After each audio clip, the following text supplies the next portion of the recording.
I designed the two best-selling products in my company's history. Products that kept the lights on and bonuses flowing.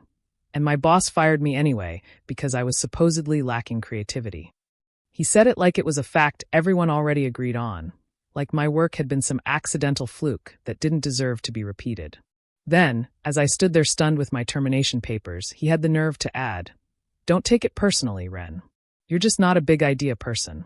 Stick with me while I share my story, and if it touches you, don't forget to support our channel by hitting that subscribe button, dropping a like, and sharing it with the people you care about." My name is Ren Caldwell, and I worked as a product designer at a mid-sized consumer goods company called Brightloom Home. The kind of place that marketed itself as family, right up until it needed a scapegoat. My boss was Blaine Merriweather, a director who loved being seen as the visionary even though he couldn't sketch a straight line without help. The betrayal didn't start with the firing. It started months earlier, when Blaine began showing up in meetings with my concepts already on his slides, speaking my sentences with his mouth. I kept telling myself it was corporate messiness, that credit didn't matter as long as the work got made. But the day he fired me, I finally understood the real plan. Take the wins, erase the maker, and keep harvesting what he could from the work I'd already poured my life into. When I joined Brightloom, their catalog was safe and boring. Beige storage bins, generic kitchen organizers, the kind of stuff that sold only when it was discounted. I was hired to refresh the line, but what they really wanted was a miracle without risk. I gave them two. The first was a modular pantry system called StackSpring, designed with interchangeable rails and clips so customers could reconfigure it without tools. The second was a countertop compost caddy called Tide Tin, sleek enough to leave out without feeling gross, with a seal that actually worked and a liner that didn't tear. Those weren't random inspiration. They were hundreds of tiny decisions, materials that wouldn't warp, hinge geometry that wouldn't snap, latch sounds that felt satisfying, packaging that didn't crush in transit. I stayed late with our engineer Kellen Voss, argued with procurement when they tried to cheapen the plastic blend, and spent weekend mornings at the office lab because deadlines didn't care about sleep. My partner Maris learned to read my face the moment I walked in, whether I'd won a fight at work or lost one. When StackSpring launched and immediately outsold forecasts, the company paraded Blaine in front of leadership like he'd personally carved the product out of marble. I told myself, fine, let him talk. I'm the one who knows the truth. But truth doesn't protect you in a place where image is currency. And by the time Tide Tin became the breakout hero of the year, the air around my desk had changed. Less collaboration, more watching, like people were trying to learn how to do me without me. Blaine started scheduling creative syncs that were really fishing trips. He'd ask me to bring rough sketches, not polished decks, claiming leadership wanted to see my raw mind. Then he'd cancel last minute and request I email everything, so he could summarize. After that, pieces of my work began appearing with different names attached. A junior designer named Yara Pence apologized to me once in the copy room, eyes fixed on the floor, and said, "I didn't know he was going to present it as his." I told her it wasn't her fault because I could see the fear. This was a place where you either stayed quiet or you got labeled difficult. The final setup happened during a sprint for a third product line, an outdoor beverage dispenser that needed a better spigot mechanism. I proposed a simple internal valve redesign that would stop leaks and reduce part count. Blaine shot it down publicly, saying it was too practical and he wanted something more artistic. 2 days later, he emailed me at 10:18 p.m. asking me to explore practical options and send them by morning. I did it anyway because the timeline was real and the factory slot was booked. The next week, leadership praised Blaine for pivoting to a functional, consumer-first solution, using language that sounded suspiciously like my email. Then HR scheduled a meeting on my calendar with no details. When I walked in, Blaine was already seated, calm as a man who'd rehearsed the scene. HR, Celeste Rigsby, had a folder open like a mouth ready to swallow me. And Blaine said the line that still burns in my memory. "We need designers with more imagination." They fired me on a Tuesday at 3 p.m., which felt intentional, late enough to ruin my day, early enough to make sure everyone saw me carrying a box to my car. Blaine didn't mention performance metrics. He didn't mention that my products were the reason our retail partners had expanded shelf space. He said I struggled to innovate, then slid a severance offer across the table that was smaller than a single month of the profit my designs had brought in. I asked Celeste if lacking creativity was the official reason, and she nodded with that rehearsed sympathy HR people wear like a mask. I looked at Blaine and asked quietly, "Is this because I wouldn't let you cheapen Tideton's seal?" He smiled just a little and said, "It's not personal, Ren. It's business." As if business is some weather system that can't be blamed on the person holding the umbrella. I went home and sat on the edge of my bed while Maris tried to speak, then stopped because my face was doing that thing where emotions pile up behind your eyes, but you refuse to let them spill. My phone buzzed around 8:40 p.m. It was Blaine. "Quick question. Where did you save the supplier contact sheet for the silicone gasket?" I stared at the message until the screen dimmed, and something cold and clear settled in my chest. He didn't just want me gone. He wanted me gone and still feeding him. A second text followed. "Need it tonight. We have a production call in the morning." I didn't answer. Not because I wanted to be cruel, but because I finally saw the truth. The lack of creativity wasn't a critique, it was a weapon. And now the person who used it was already showing me he couldn't function without what he'd stolen. By Wednesday morning, Blaine's single text had turned into a stream that felt like someone knocking on a locked door harder every time it didn't open. "Need gasket vendor email. What's the geometer spec you used? Do you have the CAD for the latch revision?" The messages weren't apologies. They were demands dressed up as convenience, like I was still an extension of his job even after he'd cut me loose. I sat at my kitchen table with my laptop closed, listening to the normal sounds of my life that I'd ignored for years. The kettle, Maris humming softly while making breakfast, the neighbor's dog barking at nothing.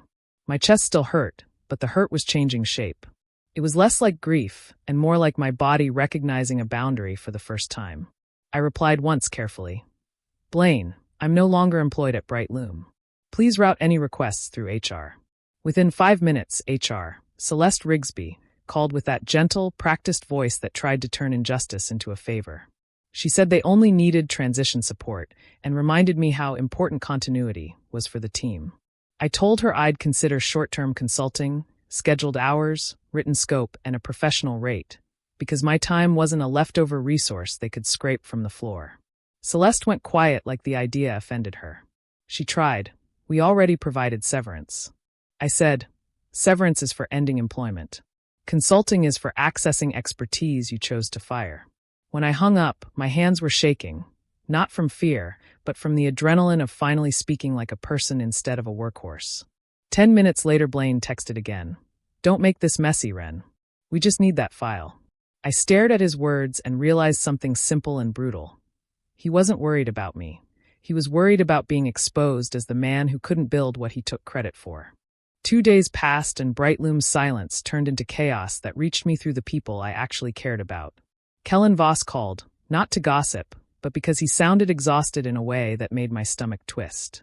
He said the outdoor dispenser prototype was failing pressure tests, the artistic spigot concept Blaine insisted on kept leaking, and procurement had swapped the silicone gasket material to a cheaper blend, because design didn't document the why. That part hit me like a punch, because I had documented the why, over and over. But Blaine had always pushed me to send notes privately, not archive them properly, so he could control the narrative later. Kellen told me something else. Blaine had announced in a meeting that the Stack Spring and Tideton success formula was replicable, and he was leading a rapid ideation sprint to prove it. But the room had gone stiff, because everyone knew the truth even if they never said it aloud. The formula had been me. Not magic, work. Not inspiration, discipline. And now, without the person who had fought for material integrity, usability, and manufacturing reality, the new product line was turning into a glossy mess that looked good in slides and failed in the lab. That night, Maris sat beside me on the couch and said, "You're allowed to be angry." I hadn't realized I'd been trying to be noble about it. Like swallowing betrayal made me stronger. I told Maris I felt stupid for believing loyalty was protection. Maris took my hand and said, "You weren't stupid. You were decent." They exploited decency. Then my phone buzzed again, Blaine. "We're in a bind. Be reasonable." A minute later. "If you send the supplier's sheet, we can all move on." He still couldn't say sorry. He still couldn't say my work mattered. He just wanted the oxygen I'd been providing, without admitting he'd been the one holding my head underwater. On Monday, Celeste emailed me an updated severance agreement with a new clause tucked inside. A broad statement that I acknowledged I was terminated for performance and creative limitations. It wasn't just petty, it was strategy. If I signed, it would lock in their story forever. Wren Caldwell wasn't fired because leadership wanted credit. She was fired because she wasn't good enough. My throat tightened reading it, because that kind of lie doesn't just hurt your pride. It threatens your future. I called Celeste and told her I wouldn't sign anything that misrepresented my work. She tried to sound patient, like I was being emotional, and said, "It's standard language." I said, "Then standard language is standard defamation." Blaine called that afternoon, voice suddenly friendly, like we were old teammates. He offered to sweeten the severance if I signed and helped with a few handoff items. I asked him, "Why does the document say I lack creativity if you're still asking me for creative and technical details?" He snapped just for a second, and that second was the real Blaine. Because that's how leadership sees it. Then he softened again, like flipping a switch. "Look, Wren, I can make this easier for you. Just cooperate." That was the moment I stopped hoping for fairness and started planning for truth. I gathered what I had, dated design files from my personal archive, meeting notes where my proposals were discussed, and product test summaries with my sign-offs. I didn't steal anything. I didn't sabotage anything. I simply organized proof of my authorship and contribution, because I'd learned the hard way that corporations don't remember. Records do. I also wrote a clean, unemotional summary of events for an employment attorney. The timeline of my product's success, Blaine's repeated requests for off-record drafts, and the immediate help-me texts after termination. The point wasn't to burn the company down. The point was to make it impossible for them to keep using my reputation as their shield while calling me the problem. My attorney sent Brightloom a letter that did two things. It disputed the stated reason for termination and made it clear that further contact for work-related materials would require a paid consulting agreement, with all communication documented. Within 24 hours, the tone changed. Blaine stopped texting like a tyrant and started texting like a man bargaining with gravity. "Let's talk. We can fix this. Name your number." Celeste offered a revised severance, more money, a neutral reference, and the removal of the creative limitations wording. Suddenly no longer standard, once it had consequences. But the part that satisfied me most wasn't the money. It was the moment Kellen told me leadership had postponed the outdoor dispenser launch because failure rates were too high and retailers were pushing back hard on quality assurances. Blaine's big idea had turned into an expensive delay, and the only person who could have prevented it had been fired for allegedly lacking creativity. The irony was so sharp it almost felt scripted, except it wasn't funny. It was proof. Brightloom then offered me a short consulting contract with clear boundaries, and I declined. Not out of spite, but because I'd already accepted a role with a smaller, calmer company where the design lead, Parker Sedgwick, asked me in the interview, "What do you need to do your best work and still have a life?" No tricks. No credit games. Just respect. The last message I ever got from Blaine came late at night. "You're really going to walk away after everything?" I typed, then deleted about 10 different replies. The one I sent was simple. I didn't walk away. You fired me. I'm just no longer available to be used. After that, the silence felt like winning. Not because he suffered, but because I finally stopped. And in the weeks that followed, every time I cooked dinner with Maris at a normal hour, every time I slept without checking email, every time I sketched an idea without fear someone would steal it, the revenge kept happening quietly. My life belonged to me again.